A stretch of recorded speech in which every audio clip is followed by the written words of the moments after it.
ప్రభుత్వ పాఠశాలల అభివృద్ధికి ప్రతి ఒక్కరూ కృషి చేయాలని మంత్రి కోమిటిరెడ్డి వెంకటరెడ్డి పిలుపునిచ్చారు. నార్కెట్పల్లి మండలంలోని బ్రాహ్మణ వెళ్లం జడ్బీహెచ్ఎస్ పాఠశాలలో బడిబాట కార్యక్రమానికి హాజరయ్యారు. విద్యార్థులకు ఏకరూప దుస్తులు, పాఠ్య పుస్తకాలు పంపిణీ చేశారు. పాఠశాలలోని మూత్రశాలలను పరిశీలించారు. ప్రతి ఒక్కరూ తమ పిల్లలను ప్రభుత్వ పాఠశాలల్లో చదివించాలని కోరారు. పిల్లలను ప్రభుత్వ పాఠశాలల్లో చేర్పించడం ద్వారా ప్రైవేట్ పాఠశాలలు మూతపడతాయన్నారు. త్వరలో కొత్తగా 13,000 టీచర్ పోస్టులు భర్తీ చేస్తామన్నారు.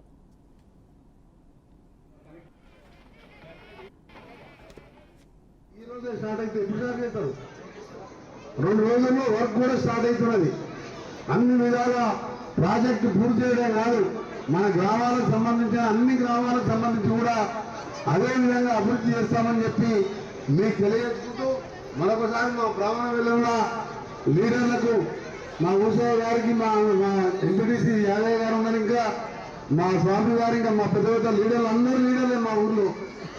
ప్రతిసారి కూడా నాకు అన్ని ఓట్లు ఉంచేదే ఇస్తారు ఎప్పుడు.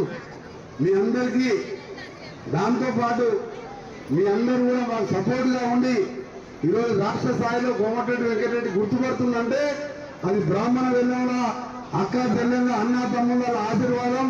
మీ ఎన్నని కూడా మేము మర్చిపోనని చెప్పి ఈ ఊర్లో పుట్టి మీ పేరు కూడా ఎక్కడ చెడ్డ పేరు లేకుండా మీ పేరు కాపాడుతూ